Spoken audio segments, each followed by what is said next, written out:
Welcome to Power Up Your Practice, the go-to podcast for law firm owners and managing attorneys working on the business, not in it. I'm Ruby Powers, your guide into the heart of law practice management, bringing your insights from leading legal minds, trailblazing attorneys, and expert guests who provide practical perspectives on running your firm more effectively and efficiently. And before we dive in, I'm thrilled to announce that my latest book, Power Up Your Practice, is out and available on Amazon. It's packed with actionable advice for growing a successful law firm. Be sure to grab your copy today. And don't forget to subscribe to our newsletter for exclusive tips and resources. And if you're enjoying this podcast, we love your reviews. They help us reach more attorneys like you who are striving to build the practice of their dreams. Prepare to open your mind, be inspired, and power up your practice to the next level.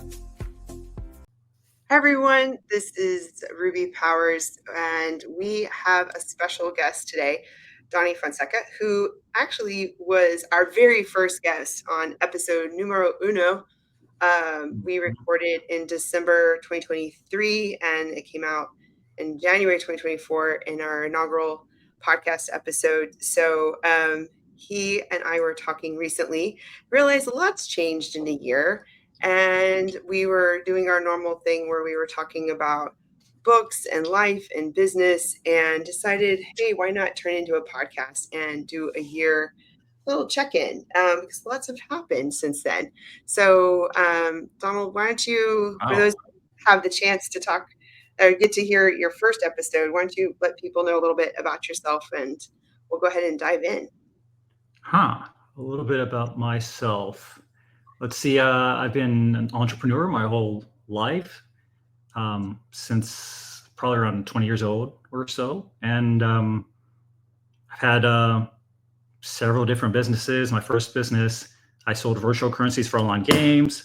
Then I started a blog, and then I created some ebooks that did really well. My last business, I sold, I was doing proxies and VPNs. And recently I decided I've had enough. I've made enough as far as like financial aspects goes. And I've decided to retire. Yeah, I know. Every time I say that word around you, I feel like, wow, like, because usually you think about retiring as someone's like, oh no, 65, 70. I mean, even amongst the lawyers, a lot of them stay in their profession a long time, longer than the average American. And but like you're quite young, and you are doing what you want to do. And so, yeah, I mean, I think that's awesome. And so we wanted to also talk about like financial freedom, and just like how you achieve that. But like, what would you give advice? Like, how would you walk through that process for someone who's like, how the hell did you do that? How did I do that? I feel like I had a goal. I had a desire. I had a why. My why was like, I didn't want to work forever. And then I clarified, what that, like, I read a book called Financial Independence, Retire Early. And it really got me into a mindset of how to retire early, how to do that. I don't know if you've read that one yet. I have the Playing with Fire, but I don't have Playing with Fire. Is that the same one? There's several, yeah, but that one really got me into the mindset of like, I can actually retire. I can actually like, it showed me the process of actually making that a reality. And it's pretty simple. It's it's understanding your yearly expenses, multiply that by 25, and then there's an understanding of taking a 4% withdrawal rate from that number. So like if your monthly expenses is like $5,000 a month, times that by 12, that's $60,000 per year. Multiply that by 25, that's $1.5 million. So once you got $1.5 million, you can withdraw 4% annually for at least 25 years or more. And so like, it gave me like a goal. of like, okay, let's figure out what my expenses are, and like what I want to retire with, and let's head that direction. When I read that book, and it was because you suggested, and I know there's other ones, like one of the things, it was like, you don't need so much to survive, and cut your expenses and live where it's cheaper. And, like, can you work from home from some really cheap state, like, and or just like a lot of things you're just thinking about. And I know right now in like 2025, there's this whole like no buy challenge, and there's just like this. I mean, I don't know if it has anything to do with the fire movement, because I didn't even know about this until you told me about it. I guess it's been 5 years since I read this, but when you really think about it, you really don't need so much to live. And I think a lot of times we get caught up in the keeping up with the Joneses, or the things are on auto pay, and you don't look at and say, and you might be like, yeah, I need to pay for that, but maybe you don't need that version, or that, like, I was even looking at my WordPress account. I was like, I don't need 15 websites, I only need 5. Yeah, it's like the millionaire next door like a mindset. It's like you don't want to just show off. You don't want to just like waste all your money. Like, just you can be that millionaire next door with the 20-year-old car, 10-year-old car, whatever. And if you can like really like embody that and be that, and you can save up your money quickly and then retire early. It's just as simple as, well, Yeah. I'm gonna say just as simple as that, but yeah, there's other moving parts. I love this book. I read it like 20 something years ago. And one of the things, I'm very proud of my Toyota Highlander car that has 105,000 miles on it. But anyway, I am going to get the most out of that. But as much as it might be embarrassing when I go to like a fundraising event to roll up to the valet with my 13, 12-year-old car. But anyway, but yes, I feel like, I mean, people need to do that early on, like early on in their, I guess, in their money making years. It's like, be frugal initially and put that money into accounts that will start to compound and multiply for you. Because like the earlier you start doing that, the better.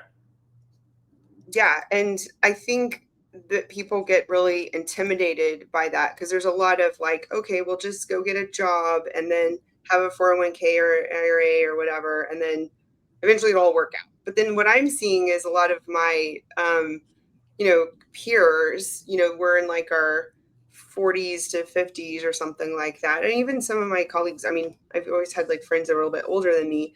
And then you're just realizing like, whoa, we're getting closer to the second half of our career, if you will. And it's like, where, have we, we put a set it and forget it type of mentality, and then now, and didn't evaluate, and are we really on the right path? I think one of the other things I see a lot in the lawyer space is just that, like, just having an income is like, just that's good enough. And I think one of the books that really changed my mindset was The Secrets of the Millionaire Mind, of just, and other ones I can't remember exactly, but like just having multiple revenue streams. And I think a lot of those who are listen to this are having their law firm, or they're considering having a firm or in some capacity, and sometimes they become serial entrepreneurs as well, and like knowing that they don't want just one revenue stream. But like, I think passive income is a high priority, like something that should be strive for, like something that doesn't necessarily require your time to generate money, generate income. That is the like that's the best sort of income. I know, like for lawyers, you guys, it's a little bit difficult, but I feel like you can offer services on the back end. You can offer things like that are, that doesn't necessarily require your time, that still generates money. And I feel like for all the things I've done in my past, pretty much everything I've done is passive income. I created like ebooks. I created ebooks, and I created courses. I just had to create it once.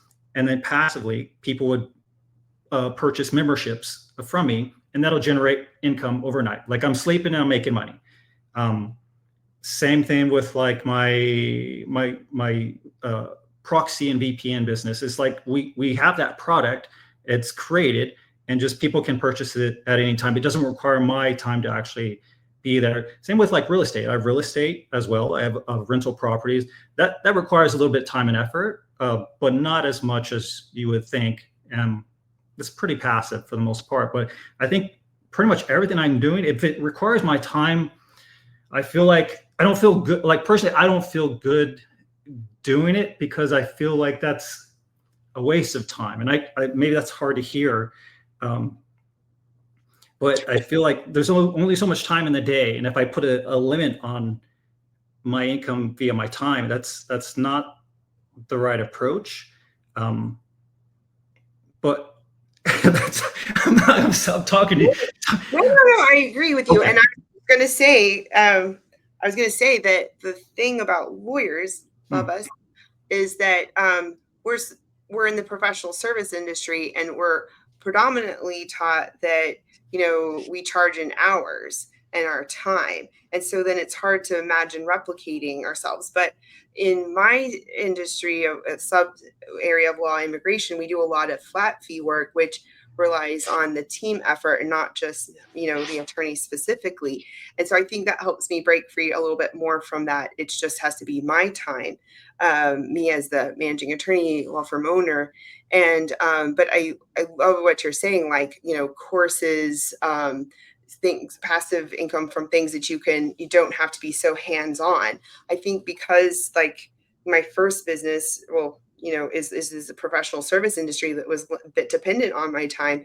It's sort of hard to break free from that mentality. But once you do start doing what you're saying, like things like IP, courses, books, real estate that are not necessarily dependent on you, then that's like the sky's the limit, and you can have multiple revenue stream, especially passive, and then you can, you have that flexibility to do what you want. So and like once you're generating that passive income, then you start pushing it into like the stock market or something like that, or different investments, which itself will start to snowball and start to like compound and generate money for you. And over time, that investment is making more money than your everyday like salary or income. And then you can be officially retired because you're making more money from your investments than your day job, let's say. Yeah, like everyone who doesn't have like a regular job and does like what you do, like investing or just, having real estate, I'm just like, okay, I want to be that when I grow up, and that like I want to grow up soon. So I think one of the other things you said on this path is the importance of the right mindset. What do you mean by that, and what type of mindset should you have? Well, mindset is everything, I believe, as far as like finances goes. I was talking to, I was at a Super Bowl party the other day, and I was talking to this guy about finance, and I told him that I retired, and he was like, "Oh, how'd you do that?" And we got into it a little bit, and it was interesting. Like we got to a point where it was like he was scared.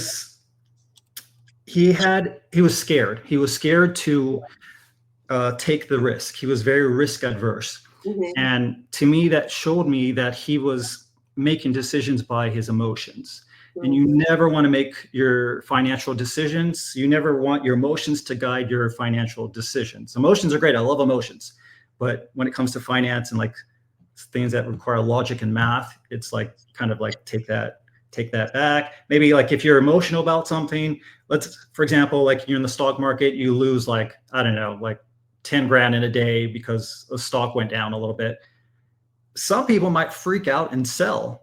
Like I had a friend, basically he called me about a week ago, and cryptocurrencies were going down, stock market was going down. He was like, "Oh, I'm down like basically like 10 grand or something like that." He's like, "Oh, should I sell it all?" I'm like, "What are you doing? Are you crazy?" No, you're clearly in an emotional state. Take a step back. Take a breather, evaluate the situation, and come at it from a more logical state of being, and then make a smart decision. So the mindset is like, don't involve your emotions. Come at it from a logical, like math-based, like bigger picture perspective before you start making adjustments to, I guess, your investment strategies. No, I agree. I've seen how fear if you let fear or some extreme emotion lead your decision making, you're always going to be, I think, making the wrong decision, and it could be too extreme as well. So that's a good point, and I think that goes with the idea that some people have, and I lent my book, otherwise I'd be showing it, The Success Principles of the Millionaire Mind. I lent it to my aunt.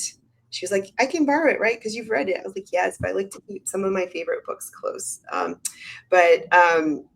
Because people have these like adverse limiting beliefs, sort of like these trigger emotional connections to certain things.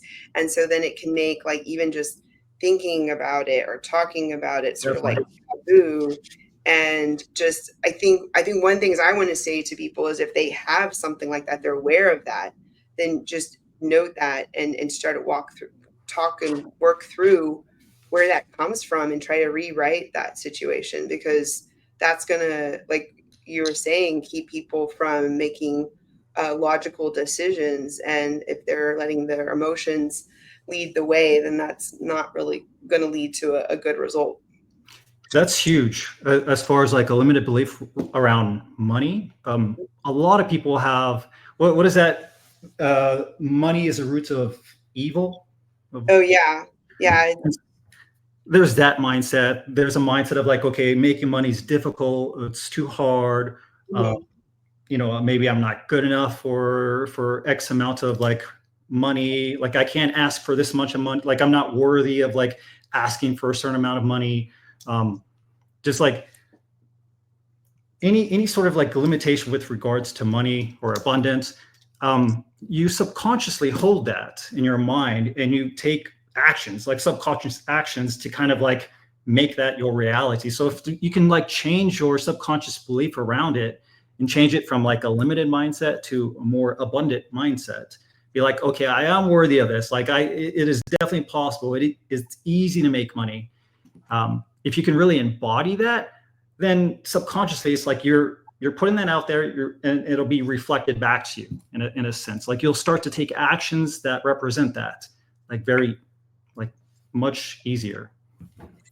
I didn't finish this. I'm sorry I didn't, but someone recommended Creating Money. Let's see, by Sanaya Roman and Dwayne Packer. And I was flipping through it as I was getting ready for today, and I realized there's so many great like affirmations. Like, I have more money coming in than going out. I allow myself to have more than I ever dreamed possible. And it seems to embody a lot about what we're talking about right now. I'm linked with the unlimited abundance of the universe. So I need to go It back and sounds silly. Like it sounds silly, but like when you can, I guess, say these affirmations, it gets programmed into your mind. It's like repetition creates that neural pathway within your mind, and it becomes your subconscious like belief. And that subconscious belief creates those thoughts, and those thoughts starts to create those actions. So it's super important. Like a simple affirmation, like every morning or at night, something like that, with regards to abundance, and you'll start subconsciously like moving towards that. It sounds silly, but it works. Well, when you said that you did that, I was like, okay, whatever you do, I'm going to do that. From like the gratitude to the affirmations to the goals, Yeah. all of those things. Like, you have a pretty like positive and enriching morning ritual. It sounds like that sort of starts your day off and your subconscious on the right foot. Well, yeah, you get what you focus on. So if you're focused on the negative or lack or whatever, you're going to get that. You're going to start gravitating towards that. But if you focus on the positive and what you actually want, you're going to start moving towards that. So it's very important what you're thinking about, to make your mind like focus on what you want. So if you get your mindset on the right path, and it might be hard for some people who haven't done sort of that soul searching and reprogramming and things like that. And also mindset also affects words. We didn't really say that, but that's sort of like a given, just how we say things like, I had to do this versus I have the opportunity to do this, or how we speak about things as well. It's so important. And I want to do a plug for that really good book. I like the Mind Magic. It's basically like a neuroscientist book about the power of manifesting. But I honestly, so many of these things I'm seeing so much overlap, but it also helps sort of support a lot of what we're saying. But so mindset's so important.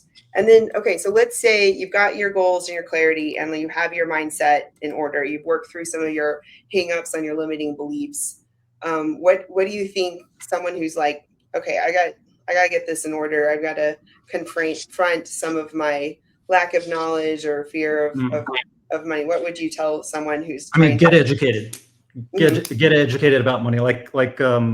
You know, we talked about this a month or two ago with regards to like a goal of like making more money, whatever. And like the thing that it seemed like I don't want to say lacked, but like lacked at that time was the knowledge with regards to finance and like how to actually invest to actually make money, and not just like kind of guess and use your emotions to kind of guide you and like throw money in the wind and be like, oh, hoping and praying. But it's more about like get just gain that knowledge. And I gave you a list of 20 books, and I'm like, okay, if you can read these books and really embody them, then you'll have that knowledge necessary to really invest your money and have your money work for you.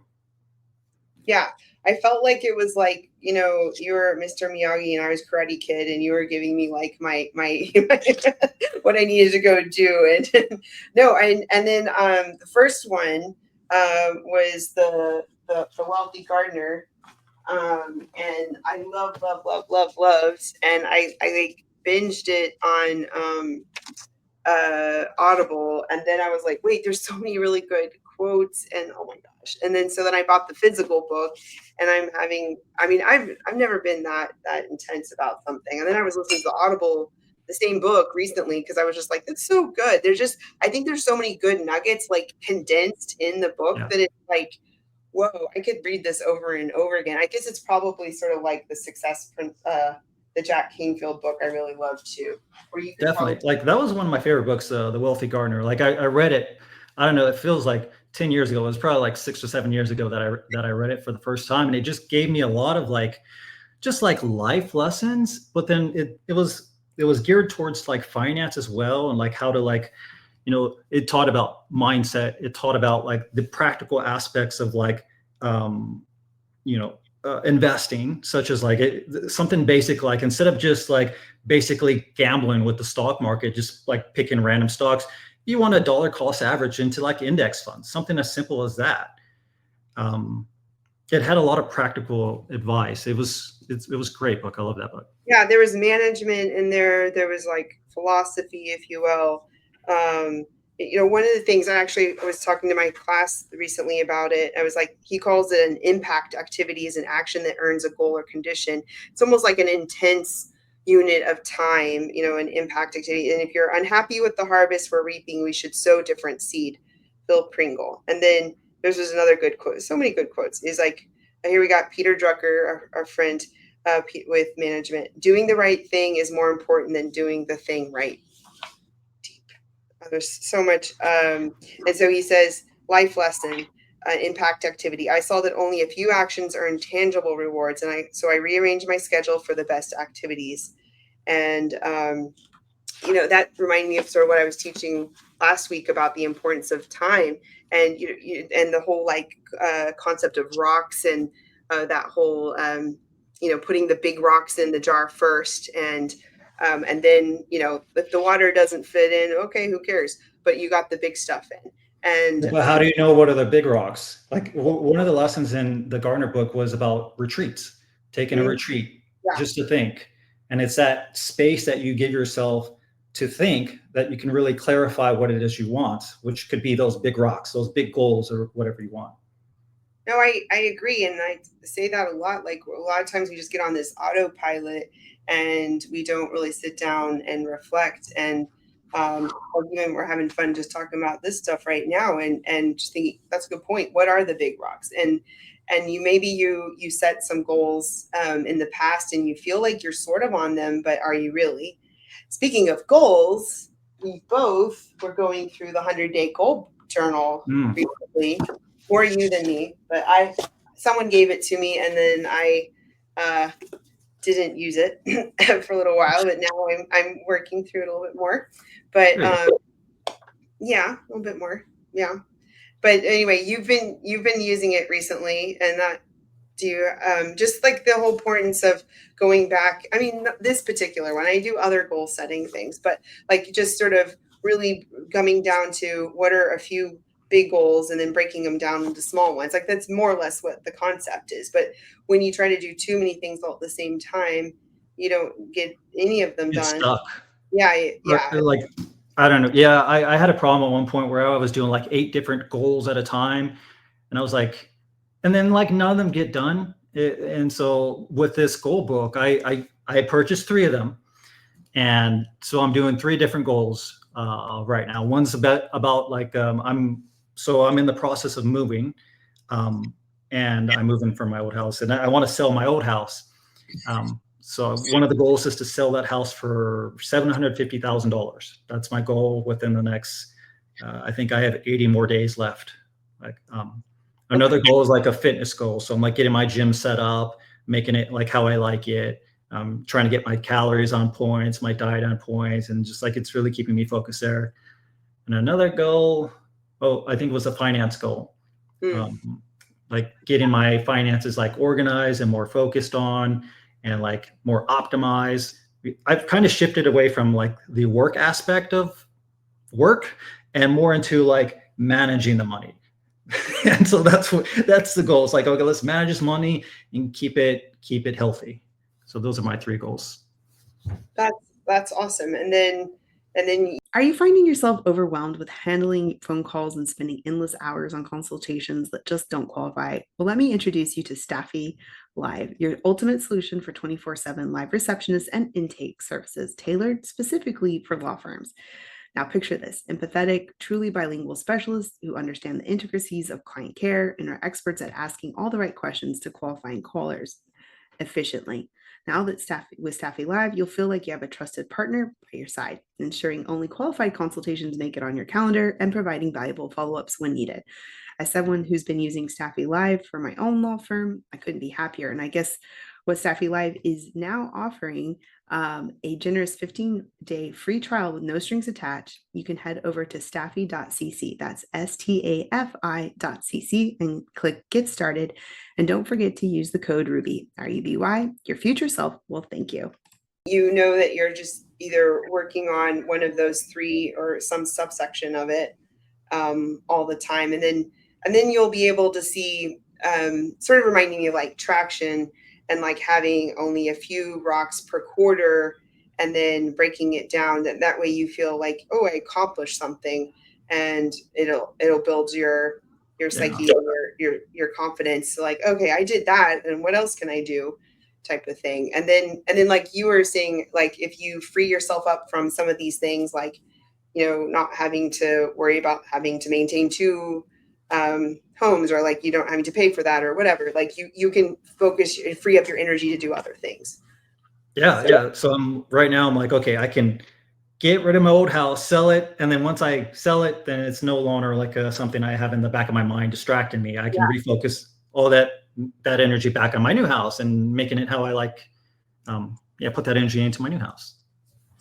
So back to like that list of books, what would you say if somebody is like, okay, tell me, what should I be reading or doing? Like, what are some of the ones that like you had It depends. Yeah. Okay.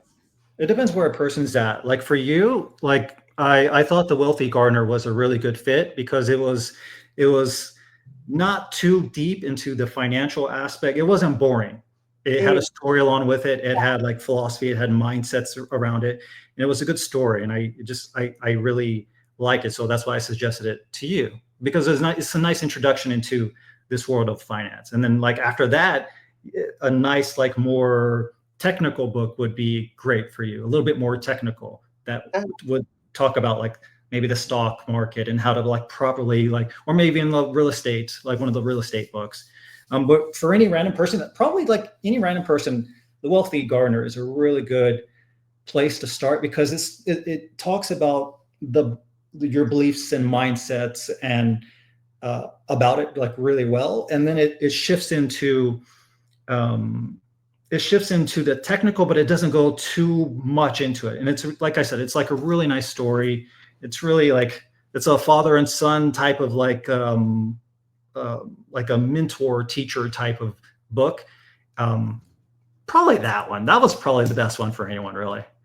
Yeah, the other one you told me about, I was trying to remember, like, no offense to him. I just, like, I wasn't getting the voice. It wasn't The Millionaire Fast Lane, Crack the Code to Wealth and Live Rich, It was a little MJ. bit rash. Yeah. It Yeah. was a little hard. I really like the Rich Dad, Poor Dad. And I know that guy has a lot of baggage, but his book, like what he says in these books are like really like good advice, like really good advice. I remember reading it a long, long time ago. What was interesting was we were about to have a freeze in Houston, which doesn't happen very often. So I went to Barnes and Noble and I was like looking at your list you gave me, and I was looking at the books, and I was gonna like buy the ones that looked the most interesting. And some of them were not there at Barnes and Noble. And I mean, I know I could get them on Amazon, but like I sort of wanted to just like scope out which one do I want to read next. But yeah, I think that's a good point. And you also suggested like The Intelligent Investor, what looked like a pretty big one over here. Yeah, The Intelligent Investor, like if I remember correctly, it was about how to properly invest into the stock market. Like a lot of people, like I said earlier, like to gamble and day trade and use their emotions to guide them with things. And that's just a recipe for disaster, where this is more an intelligent like approach to investing. And I think like to summarize the book, it's like dollar cost averaging into like the broad index fund, like VTI. If you do that, like it shows that in the long run, you make more money than the people that are like trying to day trade. And for those who don't know what dollar cost trading is, what's a good way to say that? Just like consistently investing like a set amount of money, like, I don't know, $100 a week or something like that into like an index fund, like consistently, no matter what. Like if it's going up or down, you just continuously like you set like a automatic investment like through Robinhood or something like that, and just kind of like not necessarily forget it, but just let it do its thing. And over time, it's I forget the actual like description of it, but this is the best approach as far as like investing, like consistent investment that is pretty much an autopilot. And where does this one fit in? The Little Book of Common Sense Investing. This is the founder and former CEO of Vanguard Mutual Fund Group. You know what? When I was saying all of that, I was thinking about that book right there. Okay. Their names are similar. They're both red. Yeah. Okay. That's yeah. Vanguard out first, and then you told me about The Intelligent Investor later. Yeah, I'm forgetting what like all these books I read such a long time ago. It really gave me a really strong foundation for finance, but it's like it feels like 10 years ago that I read these books. So that's awesome. So you go out and teach yourself, and maybe find some other people you can discuss these things and learn from, and try to like break it down to something that's easier to understand.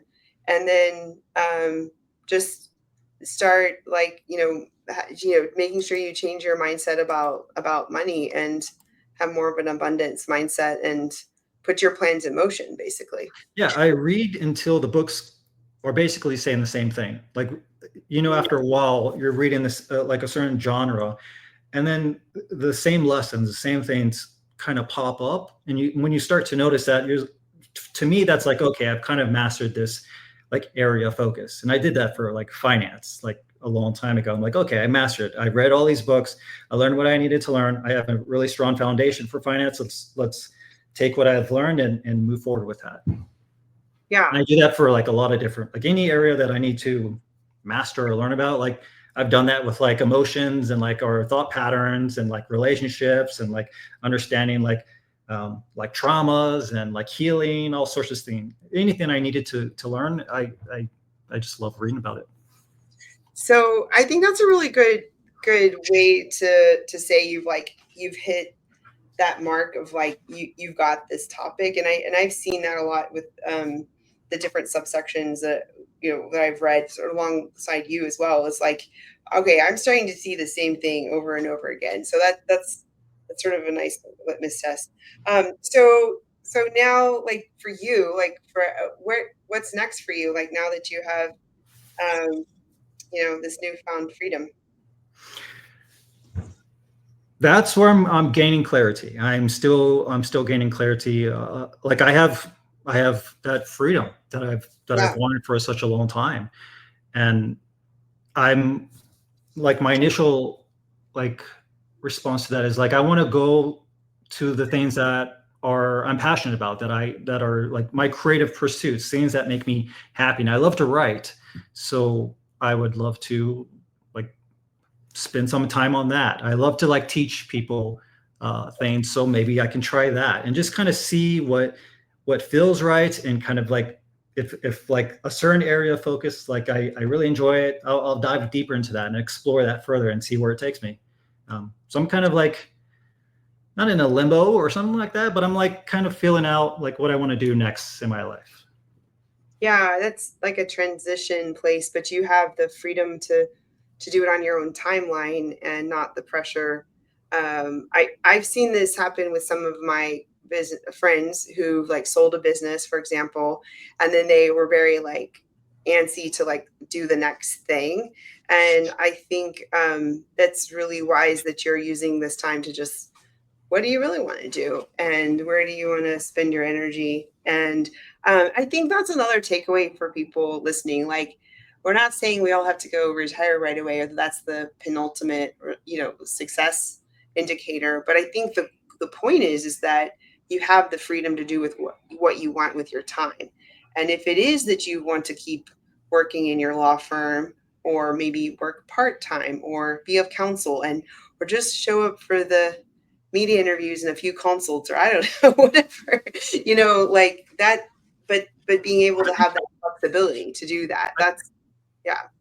I think it's important to like have that time to do what you're passionate about and like your creative pursuits. It's like I feel like that's what makes us like thrive in life. But like if we're doing the same thing over and over again, and then like we I don't know, we have a midlife crisis, and we kind of like we're taking a breath, we look up, and we realize we were heading in the wrong direction in life. We were doing the same thing over and over again, heading in the wrong direction in life. It's like that's not a good place to be. You don't want to have like a midlife crisis realizing you were headed in the wrong direction. And I think that's why it's important to have those retreats that the wealthy gardener talked about every once in a while, is to kind of think a little bit on like where you are in life, what you really want out of life, what are you really passionate about, what maybe there's something creative that you really wanted to do and you haven't done it yet. Maybe you can dabble into it, maybe in a weekend or something like that. Maybe you want to paint, maybe you want to write, maybe just spend a little bit of time to do that, because that's what really makes us like,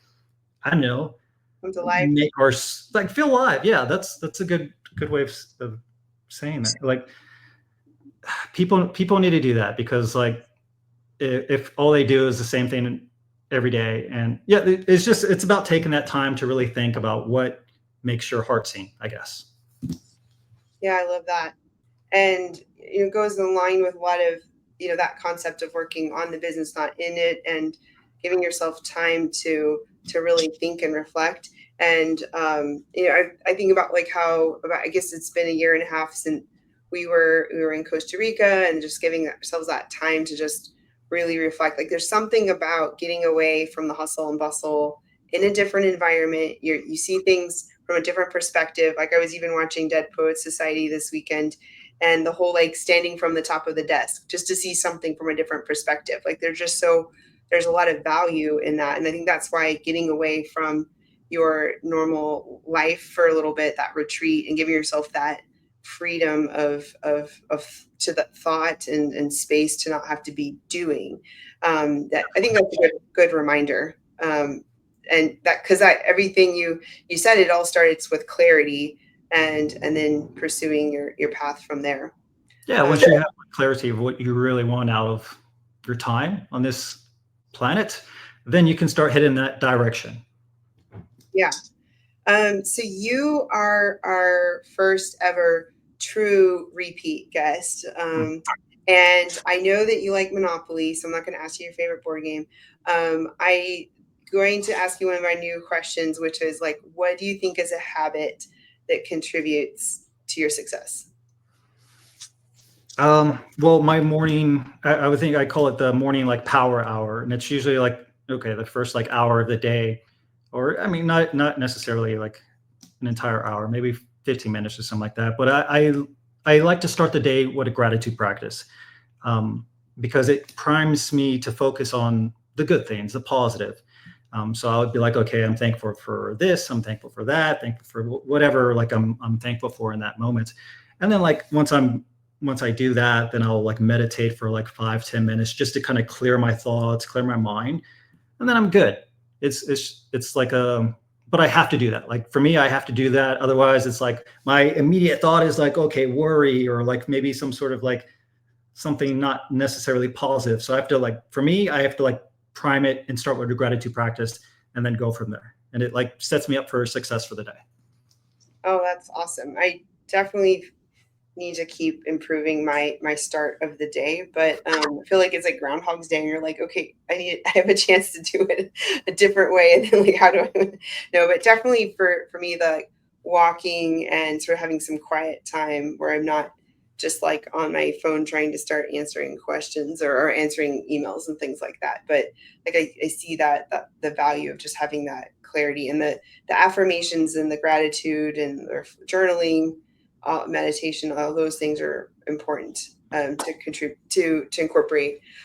What is like a favorite podcast or book? I mean, I know we talked a lot about books, but like, what's one you're like, oh my gosh, they have to read that one that we haven't already talked about, or that you're like, it's a recent one, and you're like, in podcast or book, some resource.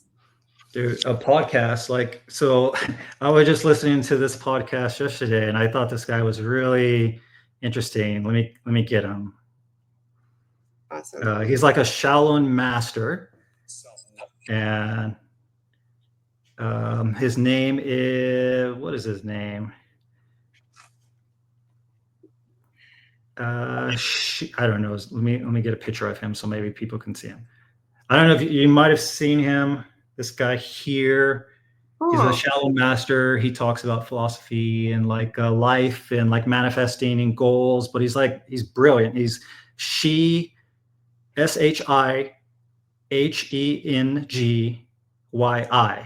So it's like three. Shai Hing Yi or something. I don't know. Like, but he's like he's like the Shaolin master, and he's on YouTube. He's in podcasts everywhere right now, and he's really popular. He's brilliant. He's brilliant. He talks about like Buddhist philosophy, and like one of the things he said the other day, that kind of like struck me was there's a Buddhist philosophy of like we're like a cup, and when we're like young, like there's our parents put a drop of water in us, and then like society puts a drop of water in us, and like I don't know, our beliefs and thoughts and stuff like that, it starts to fill up our cup. And his idea was to empty the cup, just empty the cup from all these beliefs from society, your friends or whatever, and kind of start fresh and kind of discover yourself and discover like what you truly want. You discover yourself and don't just live life by, I guess, other people's way of like living. yeah. Don't just do what other people are doing. Do your own thing. Yeah.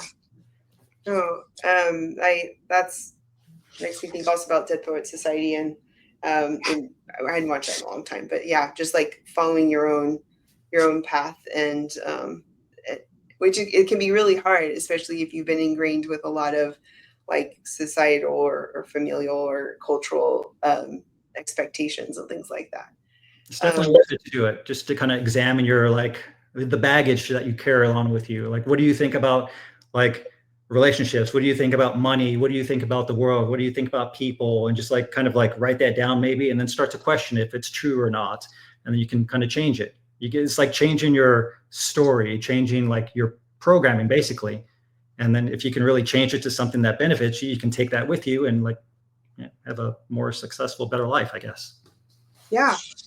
No, I love it. I mean, I think that's what a lot of this comes down to, because I think from outside, and that was in the Wealthy Gardener, was like, some people are like, oh, to the Wealthy Gardener, they were saying like, well, why don't you stop working and why don't you relax, and like, you can't take your money with you when you die, or like, stuff like that. But one of the things he was talking about was, just how you use your extra time, your time, because we all have the same amount of time, and how do we use it to the best of our ability. And if you do things like the self-improvement, changing your mentality, working through your self-limiting beliefs, building out that clarity, teaching yourself, creating those passive income sources, then you're setting yourself up. And then people one day will look at you and say, oh, you're lucky.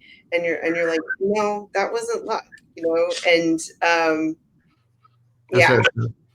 Right. We've had conversations about that too. Yeah. Well, anyway, this was fascinating, because I think I've been on my journey on these conversations for the last few years, and it's really changed a lot of the things I had coming up from my childhood and upbringing about money. And I think when I've done consulting with in fall practice management space, I've seen a lot of those hangups, which is why I like that Secrets of the Millionaire Mind book, about figuring out what your blueprint is, deciding whether you like it or not, or if you want to rewrite it.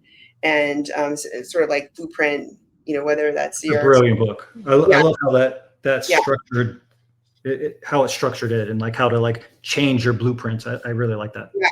That one really, and I've said this before, like, you told me about that book, and then after that, I was able to buy my building for my office, because that really helped change my mindset. And so I completely agree with that, the clarity and the mindset, and getting the skills, and just proceeding, and like repeat, Mindset is everything. yeah.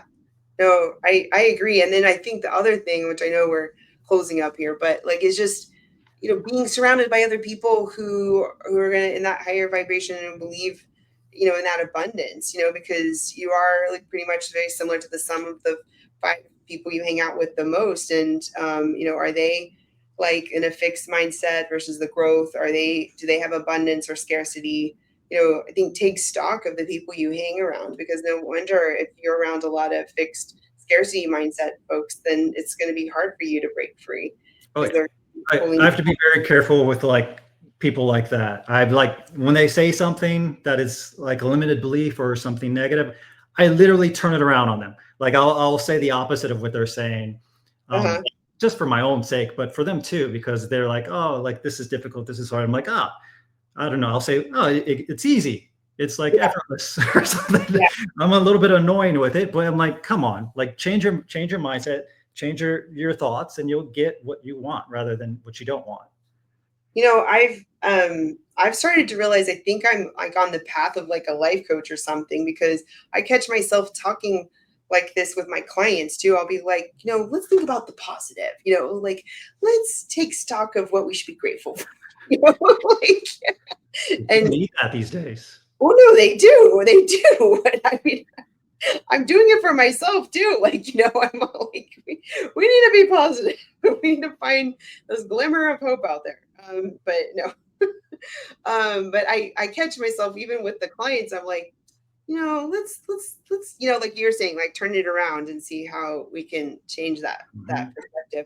Well, so how can people stay in touch and find you? And do you have any like websites or LinkedIn or how to find you? I don't know. I'm thinking about offering some sort of coaching of some sort, maybe like mindset coaching. But you can find me on my website, donaldfonseca.com. And if I have that if I have that available, you'll see it there. Okay, cool. So that's DonaldFonseca.com. Yep. Your name's spelled out. Got it. Well, thank you, Donald. It was great. I think this was a wonderful walk down how to help people find that, that clarity and financial freedom, whatever that may be for themselves. And you are a testament to what you've talked about, being able to retire and have that freedom. And Oh, hey, Loki. at your age, and that's awesome. And so I think that's what we all want, is to be able to live to our highest potential and do greater good in society, and to find our joy. And so thanks for joining us today and being our inaugural podcast guest and our inaugural repeat podcast guest. And a year, we didn't even really talk about this last year, but I mean, you retired except for that part, and then I finished my book and kept going with the podcast, a lot of other good stuff. Yeah. Oh yeah, new book. Like, that's right. Yes, and I mentioned you in the intro space, and thanks for all your inspiration and all the really good book suggestions. Thank you. This was a blast. Oh yeah, no, definitely. We'll have to do it again.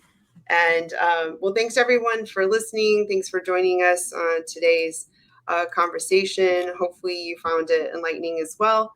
And we'll continue to provide great content like this. If you want to stay in touch in between, you've got the Facebook group, Power Up Your Practice, and we're always looking for guests and suggestions, and we'll see you next time. Thanks. See ya. Thank you for tuning in to the Power Up Your Practice Law Practice Management podcast. I'm your host, Ruby Powers, and it's been a pleasure sharing this time with you. If you've enjoyed this episode, please take a moment to leave us a review, tell someone else about us, and we'd love to get this podcast shared with others to reach more listeners like you. Don't forget to subscribe to our newsletter for exclusive content, tips, and updates straight to your inbox. And exciting news, our book, The Power Up Your Practice, is out and available on Amazon. It's packed with strategies, 25 chapters, to help you elevate your practice and achieve your goals. So join us next week as we dive into more advice and insight on law practice management. We'll see you next time.